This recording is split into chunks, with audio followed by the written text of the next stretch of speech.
O'Reilly. Are your wiper blades chattering, skipping, or squeaking? Don't let streaks or smearing on your windshield compromise your visibility. When it's time to replace your wiper blades, stop by O'Reilly Auto Parts and see our selection. Our professional parts people will even install your new wiper blades while you wait. Stop by O'Reilly Auto Parts today.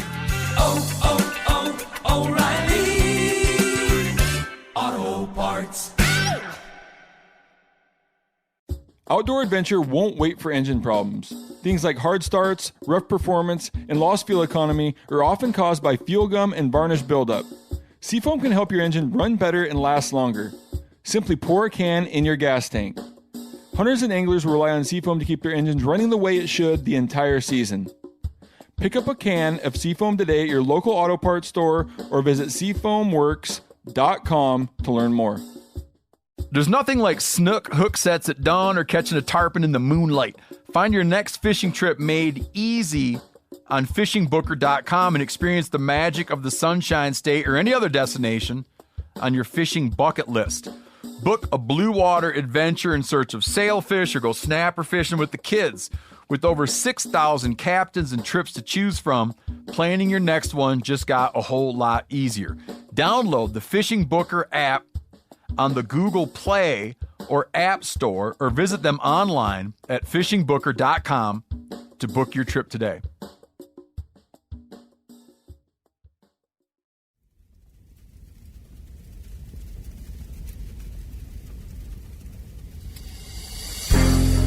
As a guide and hunter, I've spent thousands of days in the field. This show is about translating my hard-won experiences into tips and tactics that'll get you closer to your ultimate goal, success in the field. I'm Remy Warren. This is Cutting the Distance. Welcome back to the podcast, everybody. I hope you guys have been doing good. Today we're going to be just diving into part 2 of our tag draw series, where I've been covering various Western state application processes and helping you figure out how to secure a tag for next season. If you missed it last week, I gave a rundown of the types of tags and the types of points in the draw system to help kind of ease some of the confusion and get you started. This week, we're going to be covering a few of the over-the-counter options. I'm going to talk about how OTC tags should be implemented in your hunting plan, and then I'll also give you tips on other tags to look for. I'm going to be breaking down a few of my favorite states that we did not cover last week, and then just go through the opportunities that might be available. And then finally, I think I'm just going to give everybody my hot tip on the best place to kill a bull elk this year, so you won't want to miss it. But before we do that, I want to share the story of a general area monster bull that ended up coming home in my backpack.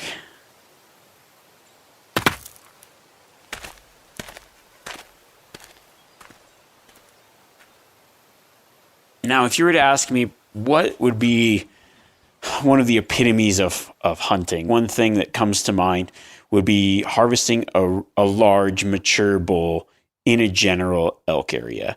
To me, there's just so much involved in that. I mean, yes, there's a lot of luck, but there's also a lot of time. They can be kind of few and far between. Most general areas are more just kind of managed for opportunity. And that's not to say that there's not really big bulls in there. You know, most of my experience elk hunting is in general type units. I pretty much cut my teeth growing up guiding in what would have been considered a low success area, but I found a lot of success by hunting the same area over and over, knowing it really well, really understanding those elk and finding a lot of success. And over the years, guiding different hunters, various hunters, you know, we would always see some of those upper echelon bulls, those high caliber bulls. And to me, I think anything in a general area over a 300-inch bull is a big bull. If you aren't familiar with like scores, what that is just tallying up the number of inches on the antler. And a good benchmark for a mature bull is 300 inches for a general area. Most elk that get killed in general areas are probably more around 200 inches. And then every once in a while, you'll see one that's just what I would consider a slammer, just a big mature bull, big 6x6, probably in like the 350 class, if you're familiar with that. That's like the type of bull that you're looking for on most limited draw tags. So to be able to harvest an elk like that in a general area is just a very cool thing to happen. It takes a lot of luck, a lot of persistence, a lot of just being in the right place at the right time, finding that animal, but it does happen. Now, as a guide, we run into those elk quite often, yet it always seems like those really big bulls, those once in a lifetime bulls, if I was out hunting myself, that'd just be like a dream bull of mine. Those are the ones that always get missed. But this is a story of the time that bull did not get missed. I took a client out that he's hunted with me for a few years, and I'd spotted a group of elk with a few just normal bulls. In this type of area, we just really look to harvest an elk. You can't shoot a cow, but you can shoot a bull. It has to be a brow tine bull. So we were just looking for any bull elk. I spotted one the night before, and we we're going to plan on going in that area. And we're talking, and we got in there early, but there was already quite a few vehicles there. And it's just like, oh man, do we really want this rat race of racing to these elk? So we started to go in there, and we were looking around, and we did see elk, but we ended up not seeing the bull. He must have just moved off from the cows. And so we spotted a lot of cows, just didn't see the illegal bull in there. So I was talking with him, and the hunter, and he'd said, oh, I've shot quite a few elk now. It'd be fun to just, one time just kind of concentrate on looking for those bigger elk that I'm always talking about that we do encounter. And I told him, I was like, to find those bulls, you kind of have to go to a place where there's not as many hunters, where it's very tough hunting. And it's one of these things where you might not really see any elk. You have to know going into it that, hey, we're going to go hunt an area that's going to be low success. It's going to be low spotting, but it gives those bulls a little bit more chance to mature. There's a lot of timber. It's tough hunting. But if we do find an elk, a bull, it'll probably be a good bull, better than most of the bulls that we're chasing where we were hunting. He's like, yeah, I actually feel game for that. So we move locations, and, we're just kind of getting into this new area, and it's heavily timbered. It's not necessarily, it's a little bit further than where we normally hunt, but hey, I've seen good bulls in there. It's a good area. And with the right kind of weather and other things, you never know what could happen. So we start hunting it, and I'm up on this glassing knob. And I'm just glassing into these little tiny openings in the timber. And I'm looking for a bull that I'd seen during archery season, but had figured maybe it would move into this particular region later in the year. I figured it's an isolated pocket. It's a place where a bull could hang out and not be pressured, and pretty much nobody else is going to be looking for him because it's not an easy place to hunt. So I'm sitting there, and we were just talking, kind of going over how it's pretty out here. Yeah, we might not see anything, yada, yada. I'm glassing. I look up, and I'm just like, my jaw drops. Oh my God, there is a giant bull. I've got the binoculars up. I quickly get my spotting scope out, put my spotting scope on him just to verify what I'm seeing, make sure I'm not just losing it. And I'm like, that is a Boone and Crockett bull. I mean, his one side is like just a monster bull. 370 on that one side, if they matched, is what I told him. I was like, that is one of the bigger bulls I've ever seen here. So we got to make a move because it's timber. He's standing and feeding an opening that's the size of an elk, essentially. And we need to close some distance. So it's like, go, go, go. He was shooting my gun for that week, which, I know all the ballistics for it and everything, and it just makes it easier. I know that gun's good, and he'd shot it really well at the range. So we decide, hey, if we can only get a cross canyon shot, we might take a little bit further shot, but we know the gun's good for it. We know the shooter's good for it. So we're going to get into position because there's no way we can get over there and relocate this bull. So we move down real quick. We're moving down the mountain below us. I keep ranging. I'm like too far. We keep going out and hoping that there's this hill where it can kind of make a point. We're going to go down and then drop down. And as we're losing elevation, we're hopefully getting an open shot where we can shoot across. So we get an opening. The bull's still right there. I mean, his body is just huge. He is an old, mature, just tank of an elk. I get my hunter set up. I'm like, all right, Mark, get ready. We set the shooting sticks up because it's a pretty good slope. So he's rested on his knee. I range the elk. I adjust my scope. I'm like, okay, this should be good. You just need to put it right where the crosshair is and make a good shot. Because if you miss or whatever, I can always adjust the scope, but I need to assume that first shot was a good shot. It's like, sweet, we're on it. He squeezes the trigger, boom, and just hits the elk. I'm like, sweet. I'm looking through the spotting scope. I'm like, all right, shoot again. The bull just soaked up the bullet, shoots again, hits it again, and we watch the bull fall. Done. We're pumped. So I'm just as excited as he is because this is definitely the biggest bull I've had anybody take in the area. I've had people miss bulls that were close to this bull, but this is just an incredible elk. So I'm pretty pumped. We hustle down, we get to the bottom below where the elk was at, and there's actually like this river stream thing running across through the canyon, cross the water, climb up, and I made some good notes in my mind on where this elk was. We climb up to him, we get up to him. It is just a big-bodied, mature, giant bull elk. I think, normally I'm not like too pumped up on whatever the score is, but I did score him. He was a 353. If both sides matched, he would have been a 370 bull, which for a general area elk is about as good as it gets. Just a mature animal and one of the coolest elk that I've seen in a general area on public land.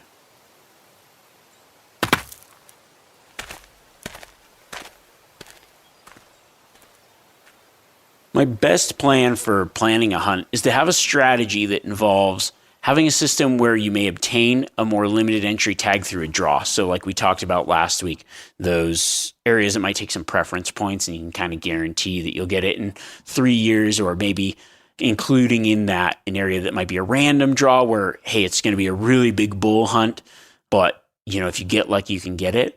And then I also like to include in the plan a plan on getting into the field if those other options don't pan out. And the best way to do this is what we call an OTC hunt, formerly known as over-the-counter hunts. I like to now refer to them as over-the-computer hunts. But these are just essentially tags that are generally easier to obtain, and they are not needed. You don't have to get them through a draw. Now, a lot of people think, well, they might be unlimited tags. That's not always the case. Not all over-the-counter tags are unlimited. Some of them may be limited, and that's important to note, but you don't have to go through a draw process to get one. It might be a first-come, first-served type deal. It might be something where there is a very, very large number of them, and they never sell out, or they rarely sell out. And there might even be some hunts where there is an unlimited number of these tags, and you can get them at any time. So these type of tags are going to be the tags that kind of get you in the field. It's a backup plan, but it's a plan that says, okay, I can get this, I can plan my hunt, and I know that I will be hunting whatever it is, mule deer, elk, potentially antelope, something that you want to get into and get in on a hunt. My suggestion, when you're kind of looking at your application strategy and you're saying, okay, I'm going to pick these states, is maybe you got New Mexico as a random draw state. You say, ooh, Colorado is a really good preference point state. There's some tags that I can draw there on, 1 or 2 points, 3 points, something like that. Maybe get into a more limited hunt, but not necessarily an over-the-counter hunt that has a lot more hunters. And then I would say plan an over-the-counter type hunt in a state that you might already be applying in, because a lot of places that you apply, you have to buy a hunting license, you've got to buy preference points, you're already spending money there. You might be able to cut some of that cost and just say, hey, this is going to be the state that I'm going to also plan an over-the-counter option, because you're already money in with that license that you had to buy to even apply for that state. So you aren't necessarily wasting money with that hunting license, but you say, oh, okay, I can get in here, I can get in on a hunt if I don't draw out, if I don't draw one of these other tags, and then I can start planning that hunt now like I'm going on it, so I don't have to wait to draw something. And a lot of people might hear this and say, why would I even apply in the draws? And that's a really good question, because I think this is a really good way to get you in the hunt that you want to get on. Also, I think a good idea with applying in a state that you're also looking at over-the-counter options is you're doing it in a place where you have an opportunity to hunt and familiarize yourself with the types of areas in that proximity. If you're saying, well, what over-the-counter state should I choose? What over-the-counter hunt is the best? Realistically, it's one that's in a close proximity to you that you can get to, where you might even have the potential to go scouting, or where it's not a huge distance, or not as much of a distance where you can get in there and maybe go multiple times and maybe save a little bit of money on the travel. But also there's a lot of people I understand that say, hey, I'm going to do this once, maybe twice. Where's the best place to do it? So I think what I'm going to do is I'm just going to break down kind of all the things you need to know about over-the-counter units, how to pick a good area, what to look for, and some things that are important for over-the-counter options. When it comes to over-the-counter tags, I've seen a lot of changes to the landscape of tags, especially with these more available tags. It's getting more popular. I'm not going to be oblivious and say podcasts like this don't lend to that popularity, but I also like to think that I'm not ruining it for everyone. As much as it might suck to say, I really don't know if over-the-counter type opportunities will be around forever. You see a lot of these opportunities kind of starting to dwindle in the last few years, and it seems to be a lot of areas are on that path. I think there's a lot of factors involved in that. Maybe it's more hunters, but also, changes in the way people are managing things, increases in pressure, maybe decreasing numbers of animals in certain areas. You look at maybe Colorado, we'll see what the wolf situation does in the future, how that affects the populations. They've had the highest populations of elk over most states, but as they start changing some of the season dates, as they start changing some of the numbers, as they introduce predators, we never know where that's going to turn. So all these things are very fragile, very dynamic, but for the most part, if you're thinking about doing this, I would say I wouldn't put it off. I would do it in the next 1 to 5 years, because who knows how long these opportunities will be around, and you don't want to be kicking yourself saying, man, I used to have that option to go over there and just pick that tag up, and now I'm behind the curve and it's not going to be an option for me. So that's just something to think about, some food for thought when you start looking at some of these over-the-counter tags. I know a lot of people think about putting them off, but like they're always going to be there. I've done that as well. There's some tags that I wanted to hunt and now it's too late. So that's just something to think about as we talk about some of these over-the-counter options. I honestly believe, if you were to talk about elk success, or if I had the option, right? If I was to say, okay, I can hunt an area that's lower quality, but I can hunt it 5 times, or I can hunt a area that's higher quality, but I can only hunt it once in 5 years, I would choose the go hunting 5 years as opposed to the hunting once in a better area. And I really kind of look at that as what makes over-the-counter tags so attractive, so appealing, and actually almost a better opportunity than a lot of other hunts that are out there. Over-the-counter type hunts are often in areas where you're exchanging quality for opportunity. So the management strategy in here is saying, hey, let's give people an opportunity. If you're out in the field, you have a chance to be successful. You have a chance to harvest. What that leads to is it often leads to larger numbers of hunters, but that does not mean that there's not some incredible hunts.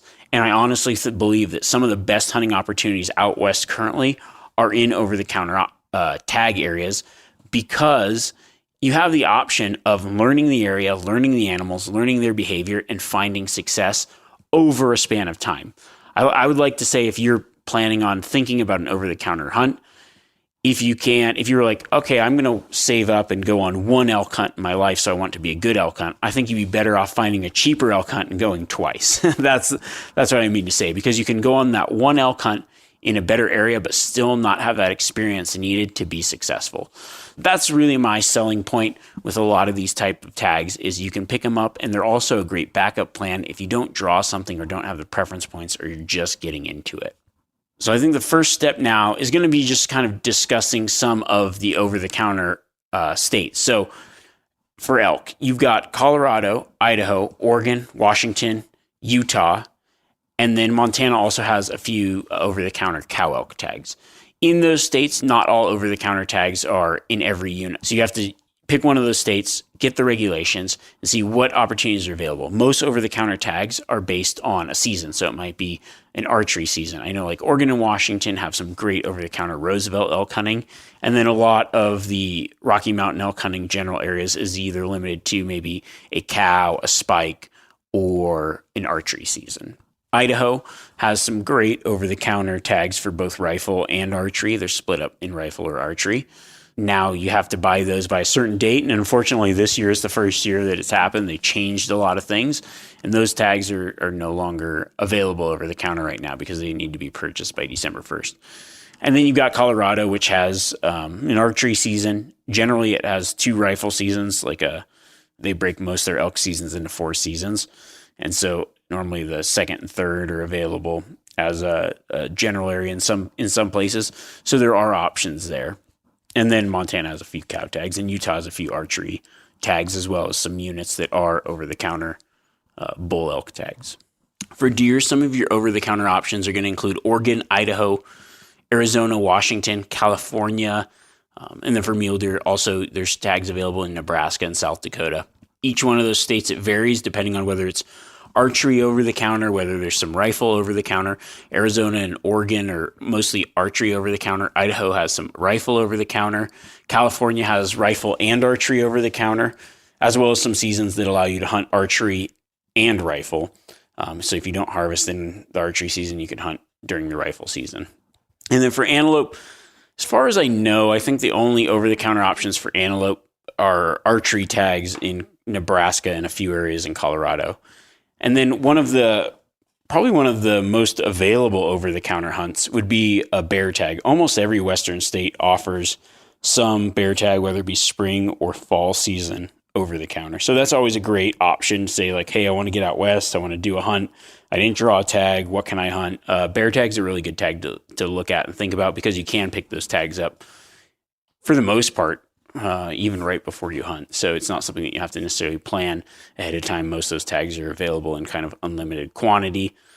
So that's always a great option.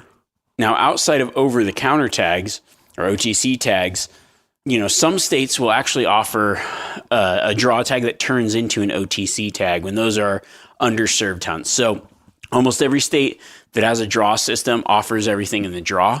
And then the tags that aren't taken in the main draw will then be offered, or main first or second draw will be offered first come, first served basis. So these are often just doe tags, cow elk tags, but many years you might find some underserved tags that can really be some great hunts, especially when you're comparing it to other maybe preference point hunts or other regular over-the-counter hunts that have higher numbers of hunters. Maybe these have a limited number of hunters. So, it's also another good option, and I think really gets overlooked by a lot of people. I think that you find more of these happening in preference point states, but I've seen leftover tags sold over the counter in Wyoming, Colorado, New Mexico, and Arizona very frequently. Most of these are just great options, and they're going to be in units that might have, who knows, like a high number of animals, so they offer a high number of tags, but a lot of people don't want to use their preference points to obtain those tags or draw those tags. There's also some of those seasons where it's a season where you're in a good unit, but it's just a season that it's very difficult to find animals. So it might be a mule deer tag that's in the middle of October, which is often the hardest time to find mule deer. So those kind of tags do exist, and that's definitely something that you want to look out for when these underserved hunts become over-the-counter tags. And you can kind of get on a mailing list for each state that you're interested in or when you've applied, and pay attention to those tags when they come available. And you just got to be ready to buy them first come, first serve when they do come available. O'Reilly Auto Parts are in the business of keeping your car on the road. O'Reilly Auto Parts offer friendly, helpful service and the parts knowledge you need for all your maintenance and repairs. If you're confused about what part you need, like what wipers are going to be the best, what replacement headlights are going to be the best, go into O'Reilly and talk to the people that work there, because they're great and they're super friendly, and they'll get you squared away where you walk out knowing you got the right thing. They've got thousands of parts and accessories in stock, either in-store or online, so you never have to worry if you're in a jam. Do you need your windshield wipers replaced? You need a brake light fixed? You need some quick service? They'll help you find the right part or point you to the nearest local repair shop for help.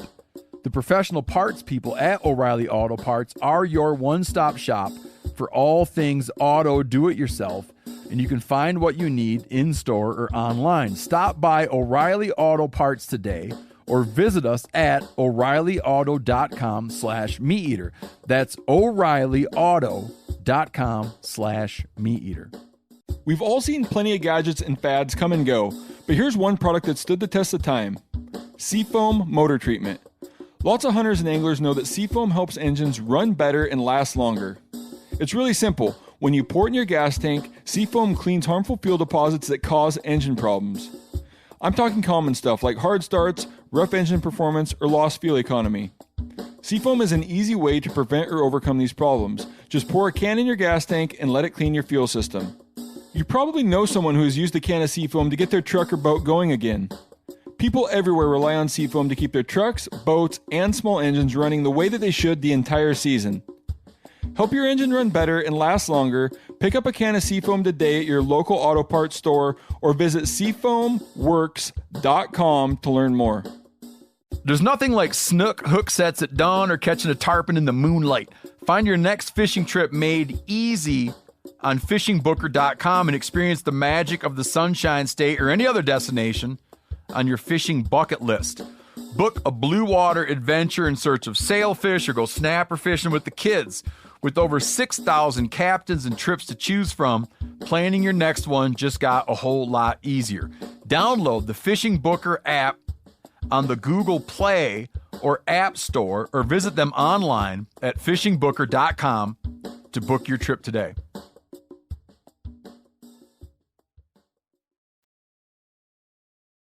There's a lot of different things. If I'm sitting down, I'm like, okay, I've got my hunt plan. I've got a few applications out, right? I personally apply everywhere, but I've been doing it for years. I think there's some states that might not necessarily be great to jump into now, but when I'm looking at what I'm planning for the fall, I'm always right now, before I even apply, assuming or planning on some form of over-the-counter tag, because 90% of my hunts that I do out of state are on these over-the-counter type tags, because I just can't guarantee that I'm going to get a tag somewhere through the draw.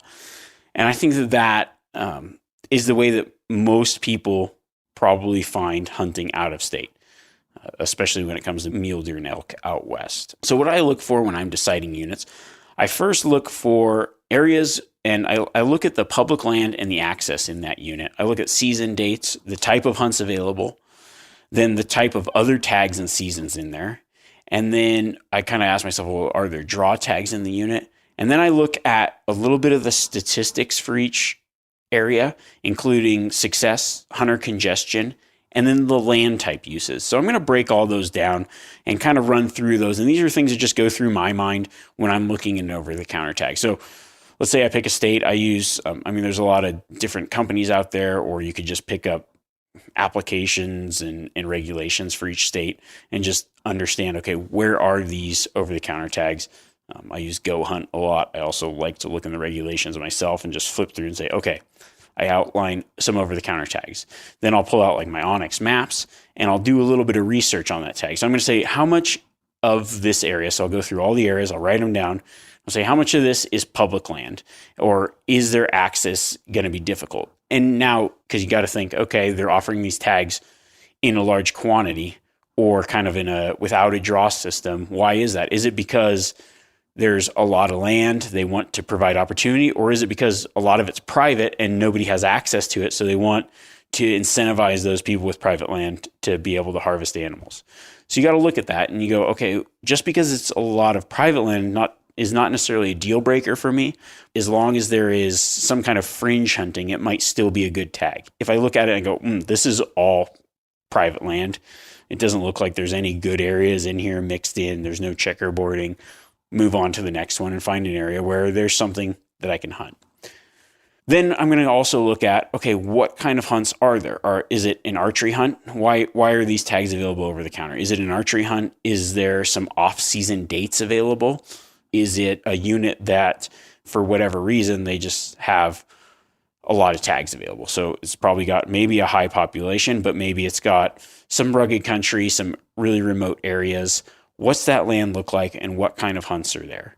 And then I'll also dive into looking at an area and say, what other seasons are in this unit? One thing that I like to look for is an over-the-counter tag where all the other tags there might be a draw hunt. And that does happen in a lot of places. Arizona, there's a lot of draw units that you can go hunt deer on an over-the-counter archery tag. There's places in Oregon, Washington, where you might be able to pick up an archery tag that all the other seasons are limited draw, limited entry units. Idaho does that. A lot of units in a lot of states have an over-the-counter tag in a unit that's a draw for something else. So that always appeals to me. Okay, maybe I can get in, and if I choose a different weapon, if I decide to go with a bow, that might limit my success a little bit, but it also allows me to maybe find, hey, this is a quality area that other people are waiting a long time to draw, and I might be able to get in and hunt. Another thing is just those changes in season dates where you might be able to pick up a leftover tag or a tag that somebody didn't want because it's harder hunting, but it's that off-season date. So I know that, hey, it's more of an opportunity. If I have that tag, I can get out and I might be able to find what I'm looking for. So these are all things that I consider when building out which area to pick and which hunt to go on. Then the last thing that I look for is I kind of look at any published success rates. And I would say when you're looking at success rates for a unit, you can flip through regulations, you could go to state websites, look online, and you might see, okay, what's the success rate? And if you just compare success rate to success rate of different over-the-counter units and choose it that way, I think that that's not a very good way to choose a unit, because there's a lot of different factors in those success rates that are not reported in that number. And this is the way that I look at it. And I think it's a fair assumption that's going to help you build out like a better idea of, this is a good unit for me. So the first thing I ask is, well, what kind of reporting is there? Because I've seen units that I've researched and I look and I go, 100% success here. And then you look and say, well, reporting isn't mandatory. They survey a certain random sample. And in this particular area, they called one person out of who knows how many that had tags, and that person killed an elk and they report 100% success. Yet there's other areas where reporting is mandatory. Everybody has to report. You see that the report success was 98%, and you see a success rate, and that shows you how many people actually hunted and actually were successful. So you first have to just take those success rates with a grain of salt. The second thing I kind of ask is I like to figure out whether it's a bull hunt, a cow hunt, or both. You might have one unit that reports a 15% success rate, but you have to shoot a brow tine bull, and another unit that shows a 23% success rate, but you can shoot a cow or a bull or a spike. So you have to really compare those based on not just those numbers, but what's available, and say, what's better for me? If I go into an area, do I want to be able to harvest anything, whether it's a bull or a cow? I just want a good opportunity at success. Then you might be kind of gravitating toward that unit where you could shoot a bull or a spike or a cow, as opposed to that other area where you can only shoot a brow tine bull. But that brow tine bull area, if you're like, hey, I want to get a nice mature bull, you go, there's a pretty high success rate for the type of elk I'm looking for. It's not just the number's not higher than this other area, but what I'm looking for makes it a better unit for me. Now, the other factor that I like to look at in over-the-counter areas is the congestion and just the number of hunters that might be in that area. But I also like to compare that to the type of land. So I look at it and say, okay, how many hunters are hunting this area? And then how big is the unit? What is the hunter congestion per public mile? Like the ability of me being able to go out and hunt. How many hunters might be, just as like a metric to compare two places, how many hunters might be using that area? And then what kind of area is it? Is it a heavily wilderness area? Or is it a very timbered area? Is it heavily roaded? Is it logged? Is it burned? What does it look like? And how big is that unit? If I look at the unit, I say, wow, there's roads everywhere in here, and there's no wilderness area, and it's a very small unit, and it's got high numbers.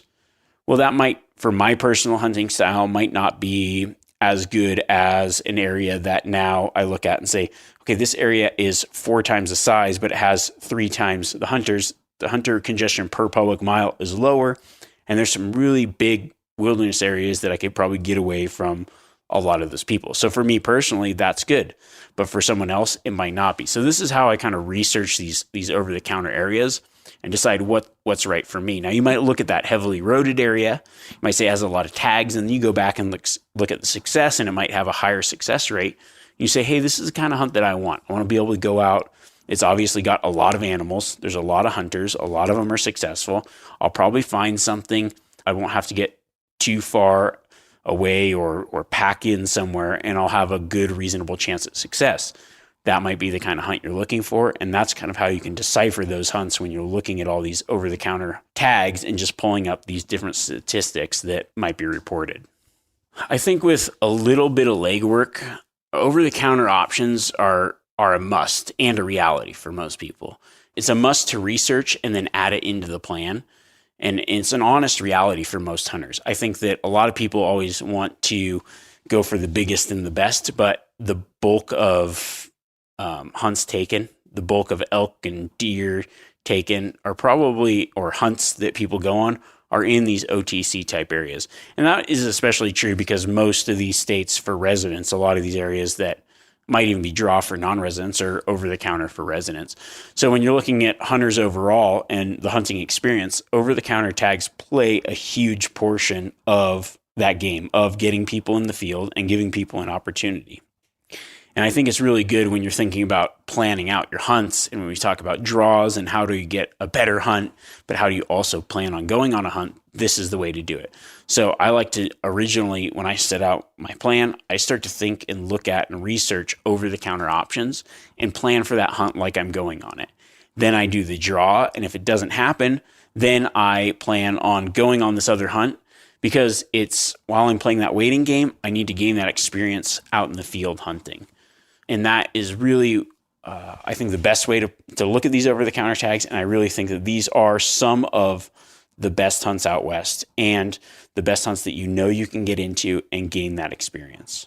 Now let's take a little look. We're kind of moving back out of the over-the-counter stuff, and I'm going to be going over the remaining state breakdown that I didn't cover last time. So that would be Idaho, Oregon, Washington, New Mexico, Colorado, and California. And I'm just going to give you my take on each state and the opportunities and tag systems available.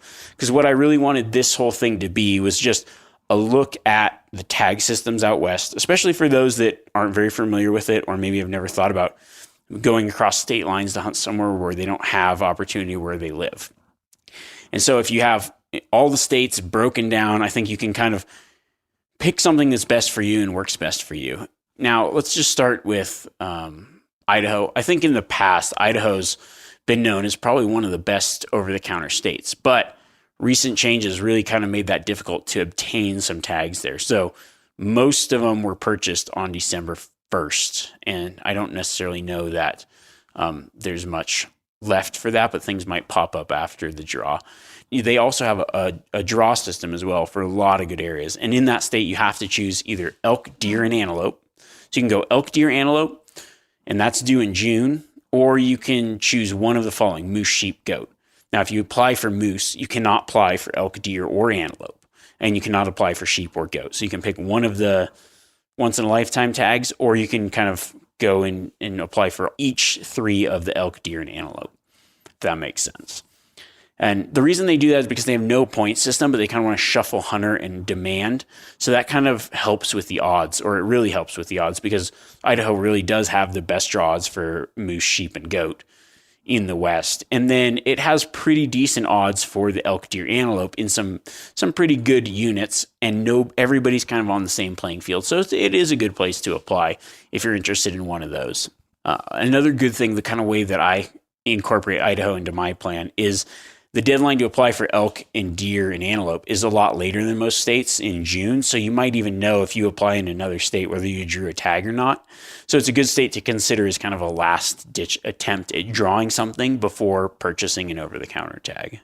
Now, Oregon is a preference point system.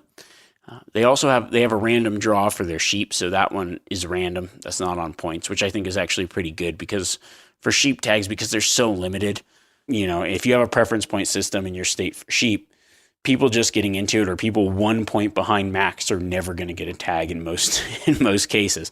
So having a random draw of that kind is nice. But then the preference points for everything else allow you to kind of maybe plan or build up to a certain amount of points. And then they also have over-the-counter tags for elk and deer.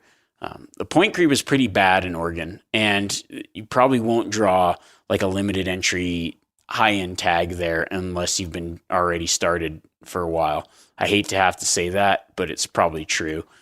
There are some decent over-the-counter hunts, though. They include Roosevelt elk, Rocky Mountain elk for archery, blacktails, and mule deer. So there is a lot of option there, especially if you're like, hey, what over-the-counter tags do I get or have an option at? There's some really good hunts in there for that.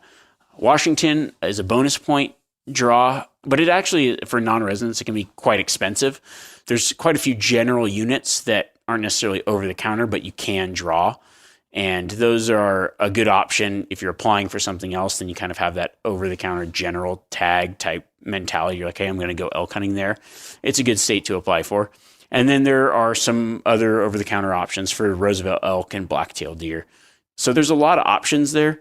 I think it actually is often an overlooked state. There is quite a bit of public land, and then there's a lot of private land that you can get on timber company land, where you kind of have to go to the timber company and then get permission, or you can get into a lottery for some private lands, or you can have to purchase it at a certain time. But it's not a bad option because it gives you a place to hunt and some over-the-counter tags as well. New Mexico, I think, is a state that gets talked about a lot. And for good reason. It's got no points. It has some of the best elk hunting, has some great deer hunting, some phenomenal antelope hunting, and everybody's on an even playing field. There's lots of options to draw, as well as there's places with better odds. So in a state without points, you're really looking at playing the odds. And my suggestion is always trying to find areas with lower draw odds. Now, the unfortunate part about New Mexico is some of those tags, you look at it and very few are given to non-residents, and most of them are given in the guide draw. So I've applied, I started guiding down in New Mexico, I think when I was like 19, and I've applied in that state ever since, and I've drawn one tag. And then I know people that have applied their first year and drawn premier best elk hunt in the country type tags. So I think a lot of luck factors in. But one of the options is to go into the guide draw. If hey, I might want to hire a guide, you're going to have a little bit better odds that way. And then there's a few deer permits that go left over. Also a few elk permits, mostly cow permits. And there's a lot of youth tags there. So if you've got kids that you want to apply, that's a really great state for youth tags. They offer a lot of good opportunity for youth hunters. And then you can also sometimes find those deer permits as leftover, as well as some elk permits or whatever left over. And then there's a lot of landowner tags in that state that necessarily aren't super expensive. So that's also an option. Colorado is a pure preference point. So the tag goes to the one with the most points. But there are areas that take fewer points in Colorado. And I think that the high point units will really be unreachable for those starting out. If you're getting started or whatever, you're going to want to look toward those low point areas. There are a lot of them, and you can kind of play them. You'll see some that take, people have drawn 50% with 0 points. So even just going in without any points, you might want to apply for that area, maybe get lucky before thinking about an over-the-counter option. Or maybe find, kind of hone in on a few areas, do a little bit of research on 2 or 3 areas that take a low amount of points, and then look at applying for those areas. And then that way, when you draw that tag, you might get a tag. Also, there is a lot of over-the-counter tags. I'd say Colorado right now currently is the king for OTC elk hunting. It's got the most elk. It's got the most availability of elk tags, plus the option to plan, and it's closer to most people. So I think that's why it draws a lot of people. It's got a lot of selling points for sure. You can also think about pairing a deer tag with an elk tag. So you could look for like the elk and deer tag seasons run coherent, but there aren't necessarily over-the-counter deer tags, but you might be able to find a deer tag in an over-the-counter elk area that might take a couple years to draw or whatever. So you can kind of try to plan your hunt that way, where you get a tag, and then you pick up an over-the-counter elk tag in an area that you draw a deer, or you hunt the over-the-counter elk areas in an area that you might realistically draw a deer tag. So you're actually hunting and scouting simultaneously. And you're looking around, you're out there, you're in the field, and you go, oh, this is a cool elk area. I'm learning the area. So when I cash in my points for a deer, cha-ching, I already know the unit. And there's a lot to put on knowledge. I believe that I've said it 1,000 times, but if you know that unit, you know where things are at, you know where to start looking. When you do secure a tag, or when you do go in there to hunt, every time is going to be a little bit better each time. So really, I think, the way I see Colorado is probably one of the best backup bets. August 3rd is the date that tags go on sale for the leftover licenses. And then, look into areas that may have drawn or may have been drawn in the second draw as well. And you can kind of focus in on those. So your points are only used if you draw out on your first choice. So you can kind of look at, hey, was there any tags drawn in that second choice? Also, are there any leftover tags? And those leftover tags might be able to be picked up over the counter, first come, first serve, as opposed to some of the other units. And it might be a good thing to focus on. A little bit of a tip there. California is kind of a modified preference system. For non-residents, really the only thing you can realistically draw would be a deer tag. They do have elk and sheep and antelope, but they give one non-resident tag, and it could be up to one. And if one is drawn, like if someone drew I always apply for the Tule elk, and if someone draws a cow Roosevelt elk tag, that non-resident tag is gone. So it's essentially just a donation for those. But they do have a modified preference for deer, so a small portion or random draw, but most of them are on that preference point. The top areas can be difficult to draw. You get, just like anywhere with preference points, you get quite a bit of point creep. But I will say there are a lot of good over-the-counter deer options there. They've got a lot of different species of mule deer. So the giant mule deer you see in Colorado, you're not going to see in California. But if you understand that, hey, these are a hybrid of a blacktail, they're a desert-type mule deer. If you understand the type of mule deer and the subspecies that they are, it can be a pretty good hunt. And there's a lot of tags available, archery tags as well as unit-specific tags. You can hunt archery and rifle. And then there's also, I think probably some of the best over-the-counter fall bear hunting in the country is in California, and I think that's highly overlooked. I know there's going to be people being like, don't give out our secret, but we don't know how long that bear hunt will be around, so support it. And then if you're one of the people that's gone and done it, you might be hopefully be able to keep that going for the future. Now, as promised in the beginning of the podcast, I said I'm going to give my super secret best place to kill an elk. And honestly, I will tell you the secret. It's anywhere that you can get a tag. And I know that sounds like a cop-out, but I mean it to say this, that it's better to hunt than not. Saving points is really great, but you can't get a bull without a tag in your pocket or a buck or whatever. So too many people, I believe, are just worried about whether it's going to be a good hunt or not. Is this the best area? Is this what? Oh, but I could wait 27 years and get this good hunt, which I think is awesome to do in some instances.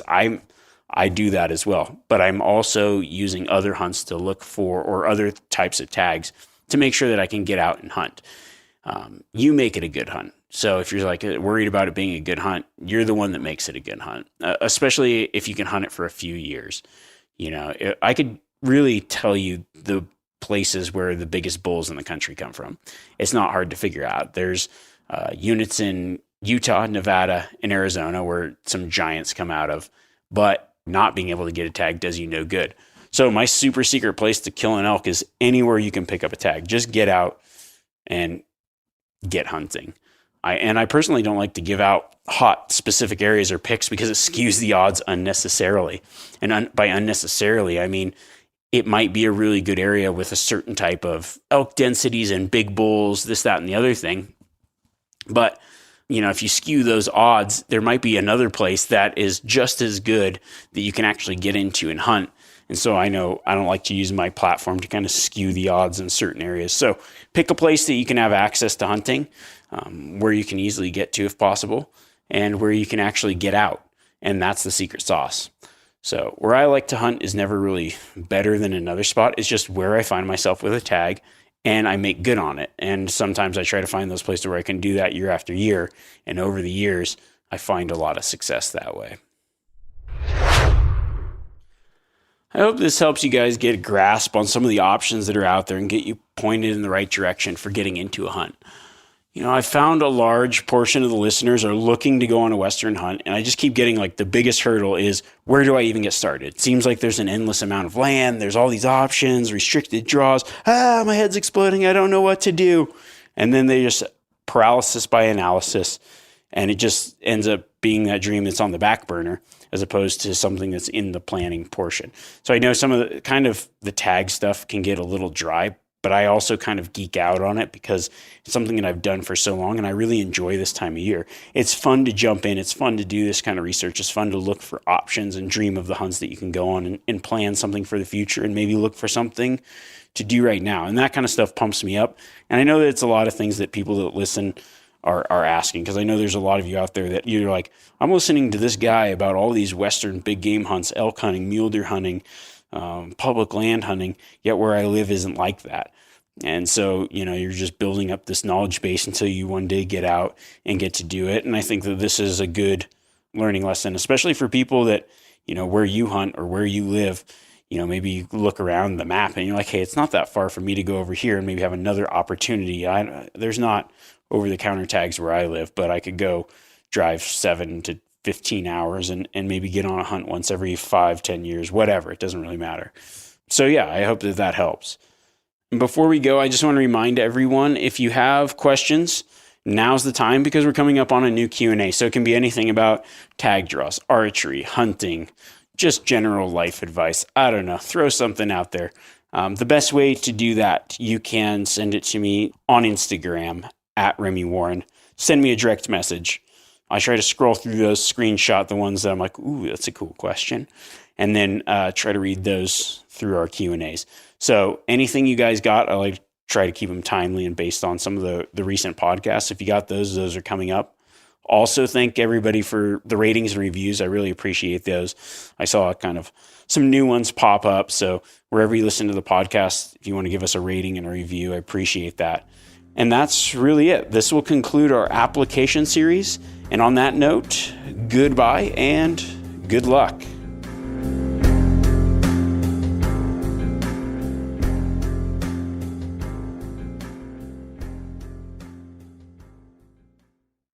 Outdoor adventure won't wait for engine problems. Things like hard starts, rough performance, and lost fuel economy are often caused by fuel gum and varnish buildup. Seafoam can help your engine run better and last longer. Simply pour a can in your gas tank. Hunters and anglers rely on Seafoam to keep their engines running the way it should the entire season. Pick up a can of Seafoam today at your local auto parts store or visit seafoamworks.com to learn more. As you know, the Meat Eater Live Tour is on April 23rd through May 5th. Chances are in a town near you. What you may not know is you can win tickets to each of these events just by going to a Backcountry Hunters and Anglers Pint Night. There's going to be a pint night in each of these towns: San Diego, Salt Lake City, Tempe, Anaheim, Boise, Sacramento, Missoula, Portland, Tacoma, where you can compete in Meat Eater trivia and win not only tickets to the show, but a chance to be on stage with all of us. So get your butt to a pint night, and we'll see you on stage.